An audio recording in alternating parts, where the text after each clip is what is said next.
the fact that we now have a, not to get derailed by Trump, but we have a president who will call the best news we have fake news, and we'll sit down with Alex Jones for an hour and tell him he's doing amazing work. Right? I have a hypothesis about Breitbart, by the way. So Bloomberg has always been viewed as generally respectable by me and many people I know. And I think that, but nobody ever watches it, pays attention, so they just knew it was the one with the B. And then when Breitbart came out, they just assumed they were the same thing, and that's where it got its credibility from. Yes. Somehow I don't think that explains it. I'm not completely convinced, but...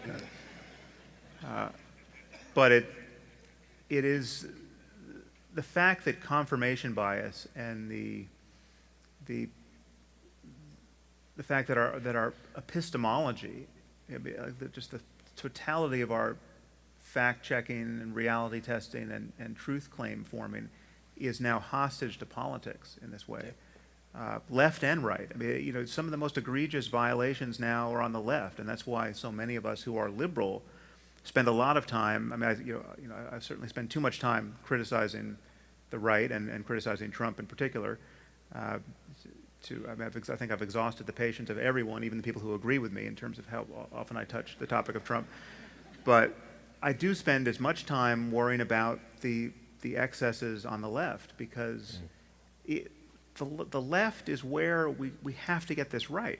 The place where the primacy of free speech is never lost sight of, and tolerance of diversity is a norm we never want to lose touch with. That is just being nullified by this kind of moral panic on the left. If you told me that tomorrow at a university someone would be deplatformed and anyone who showed up to hear that talk would be spat upon by an angry mob, I could predict with probably 99% confidence that was a leftist phenomenon, or that the people in that crowd were as far to the left politically as we find. And that is a cancer that we have to find some way of combating at this point. It's a bizarre twist, I think, from what my original perceptions were. As an outspoken atheist, skeptic, humanist, I have traveled around to universities. I've debated in churches. And I've engaged with people who are awful, like genuinely awful people in debates. And I don't normally sum up the whole of somebody's character and say they're awful. Even when Billy Graham died the other day, I wasn't glad that he was dead because he was an enemy. I was happy that he was no longer alive to poison minds because what he believes is the enemy. Right. But I don't even, perhaps with regard to a level of influence, I might put Billy Graham up there in that awful category. But there are people who are genuinely just, I can't stand to be, Cy Ten Bruggencate is a piece of crap, okay? I don't even know who that is. Thank you. Yes. Applaud if you saw the debate with me and Cy. Yeah.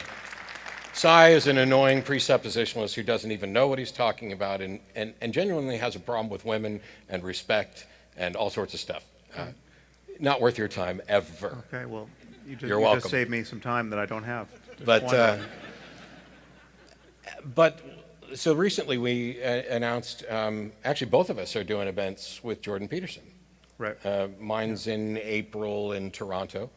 And the first thing somebody was like, oh, why are you giving that Jordan Peterson guy a platform? And I'm like, okay, well, if you'd have said that 3 years ago when nobody knew who the hell he was, it would be, okay, now I'm basically debating some YouTuber. But he already has a platform. I'm not giving him anything. What I'm doing is going up and having a conversation where I challenge the things that we disagree on. And that, to me, is exactly what should happen.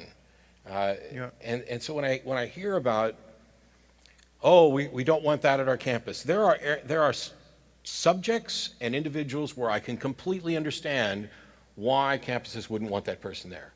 And in my view is that the students at the campuses are the customers, and the university has to make a decision.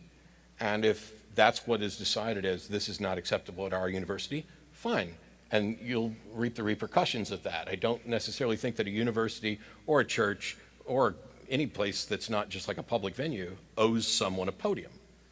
On the other hand, I am also an advocate that the solution to bad speech and bad ideas is better speech and better ideas, and challenging them and not punching them or spitting on them or doing whatever you can, breaking microphones or whatever.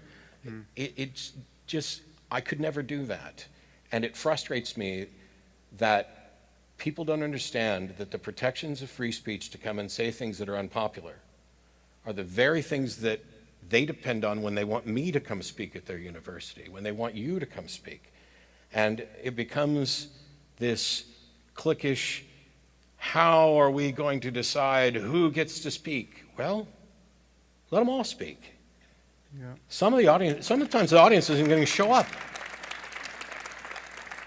Also, well, there are different occasions too, because a speech at a university is different from inviting someone onto your podcast to have a conversation. And there's kind of an uncanny valley here, which I haven't sorted out what I think about it. But if a person is sufficiently bad, you can talk to, it's fine to talk to them, and you're just kind of going to the mode of being an anthropologist. You're just interested in this evil person. You're just giving them enough rope.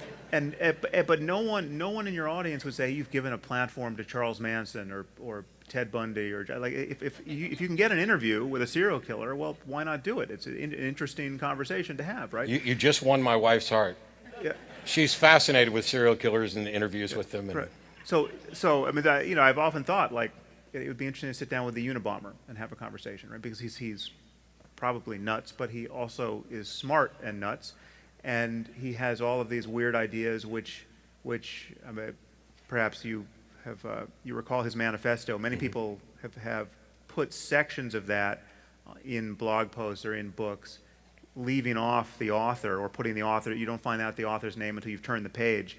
And there are stretches that it can seem quite reasonable, especially given how it anticipates some of the problems we've had with technology. So, in any case, if I sat down with Ted Kaczynski, I would not have to spend any time signaling to my audience that I disapprove of what he's done, right? You know, we're going to spend the first half hour here talking about just how bad it is to send bombs in the mail trying to kill innocent strangers.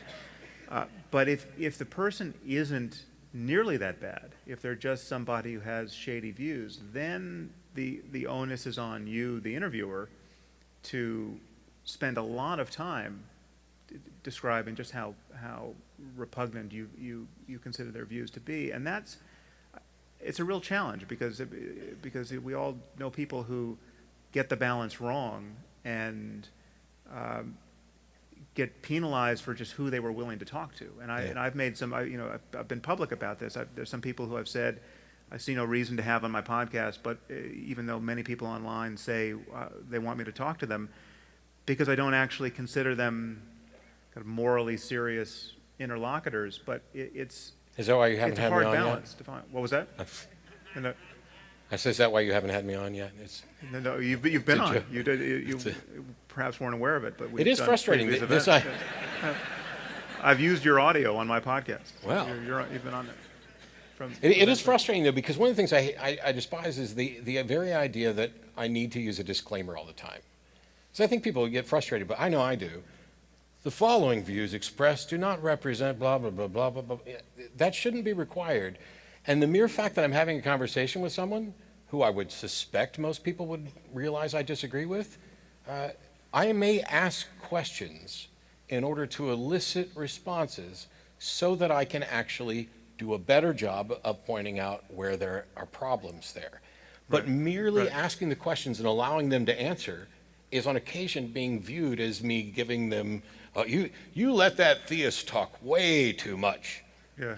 Well, yeah, but if he's saying dumb things, I trust that the audience is smart enough to get that, and we've exposed a problem with his epistemology, a problem with how he's going to go about making decisions. Right. I don't want to do disclaimers. This is a disclaimer for the future.